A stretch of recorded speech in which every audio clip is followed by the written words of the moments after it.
आज ये परमात्मा की वाणी है, इसमें इतनी शक्ति है जो स्वयं परमेश्वर ने आके बोली है। उसके बाद फिर गरीबदास जी के माध्यम से जो वाणी बुलवाई है उन्होंने वही वाणी एजडी दे दी और उस वाणी को फिर दास बोल रहा है। यानी अधिकारी के द्वारा जो वाणी बोली जाती है उसका असर होता है। पहले भी आपको बहुत बार सुनाया है, जैसे एक राजा की पत्नी एक शिष्य थी संत की। राजा इसका विरोधी था कि ये गुरु बनाने की आवश्यकता नहीं होती, राम राम घर बैठ के कर ले। तो राजा के इस भ्रम को निवारण के लिए संत ने एक थोड़ा सा एक फार्मूला अपनाया था। राजा गया उस संत के आश्रम में अपनी पत्नी के साथ कि महाराज क्या गुरु बनाना जरूरी होता है क्या? क्यों मूर्ख बनाते हो जनता को? भगवान घर बैठ के बच सकते हैं, कोई भी कर ले राम राम, इतना राम नाम ले ले। तो संत जी ने सोचा ये राजा है, यहाँ नाराज घना हो जाएगा। जब मैंने कुछ उल्ट सुल्ट जवाब दे दिया तो उसको कहा, राजन अब मुझे अपनी भक्ति का समय हो गया है, इसमें काफी समय लगेगा। मैं आपका प्रश्न का उत्तर दूंगा, मैं कभी घर आऊंगा आपके वहां दे दूंगा, वहां कभी आपको विस्तार से समझाऊंगा, तब समझ में आएगी। राजा बोला ठीक है। दिन निश्चित हुआ, राजा बैठ गया सिंहासन पर जच के, संत के लिए आसन लगवा दिया। आने की इंतजार थी कि कब आएंगे संत, अभी आने वाले हैं। सामने सैनिक बॉडीगार्ड खड़े थे, वजीर खड़े थे, कुछ बैठे थे। जब संत पहुंचे वहां पर और वहां उपस्थित सभी सैनिक जो खड़े थे उनको कहा संत ने कि ए सैनिकों, ए सिपाहियों, इस व्यक्ति को अरेस्ट करो। राजा की तरफ संकेत किया। अब वो सिपाही सोच रहे थे ये मंदबुद्धि व्यक्ति क्या बकवास कर रहा है। उस संत ने दूसरी बार फिर कहा, तीसरी बार फिर कहा, लेकिन कोई टस से मस नहीं हुआ। तो राजा ने सोचा इसका दिमाग खराब हो गया इस संत का, ये मेरा राज हथियाना चाहता है।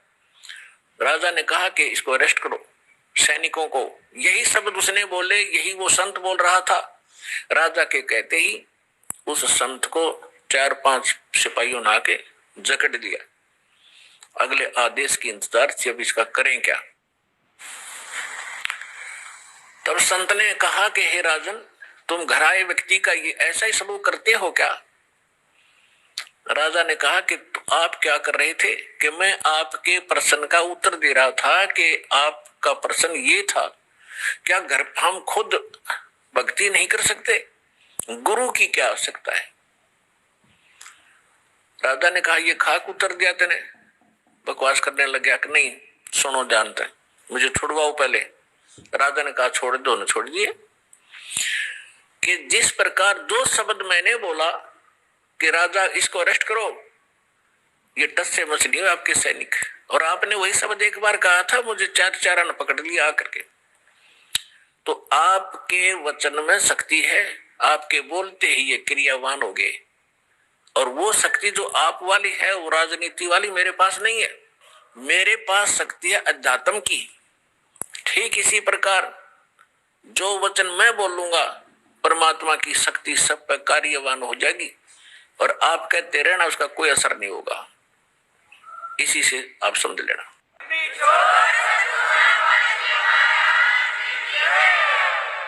तो इसी प्रकार ये दास उस परमात्मा का कृपा पात्र है, उसी की कृपा से ये सच्चा ज्ञान आप तक पहुंच पा रहा है।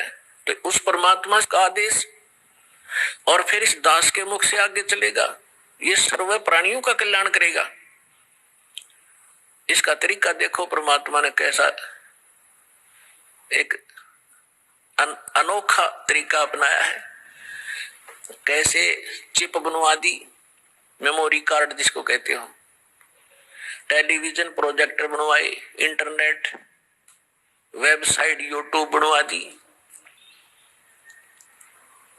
अब जो घनी अच्छी आत्माएं होती है पूर्व जन्मों से, तो घनी अच्छी आत्मा है वही तो मनुष्य जीवन प्राप्त कर रही है। उनसे भी अच्छी आत्माएं वो भगवान के लिए भटक रही है। और उनसे भी वो अच्छी आत्मा है जो सतगुरु और सत्संग और सच्चा नाम सतनाम प्राप्त कर रही है। तो आप जो सतलोक आश्रम बरवाला जिला हिसार हरियाणा में आ रहे हो, ये तीसरे नंबर की सर्वश्रेष्ठ आत्माएं हो, जो आपको शीघ्र से परमात्मा का ये मार्ग ठीक मिल गया। तो जो अन्य भी है उनके लिए परमात्मा ने ये तरीका अपनाया है सर्व प्राणियों के कल्याणार्थ। ये वाणी जो दास बोल रहा है रिकॉर्ड हो रही है, मेमोरी कार्ड बन रहे हैं,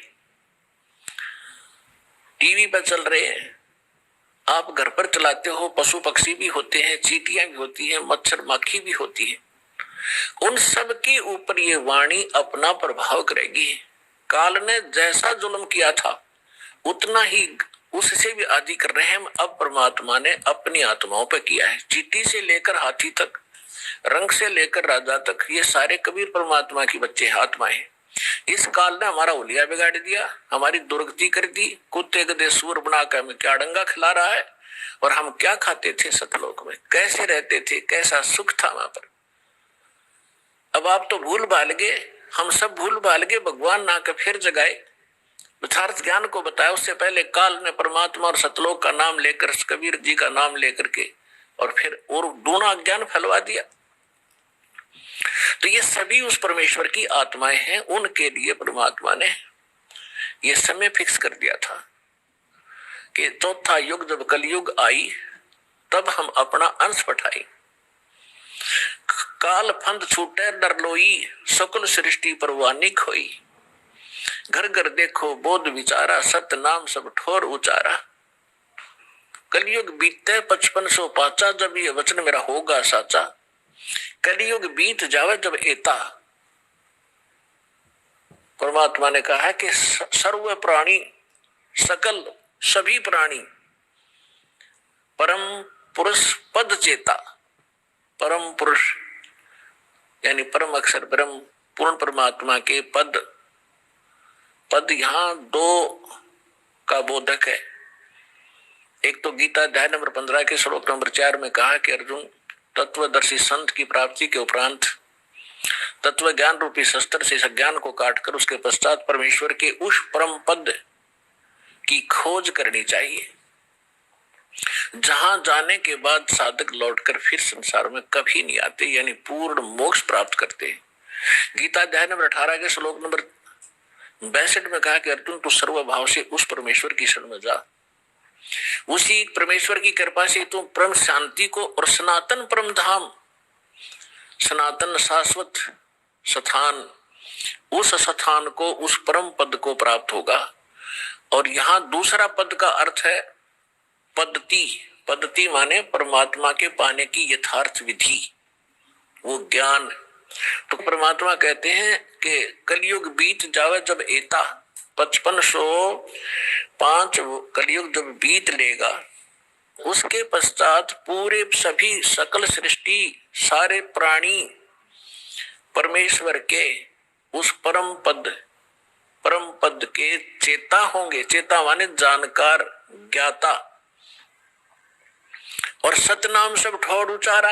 आज तक सतनाम ये क्या करते थे, न कख नहीं पता सतनाम है क्या चीज। सतनाम 2 अक्षर का मंत्र है, जिसमें एक ओम है, एक तत् है। ये मूल मंत्र है जो दास आपको देता है।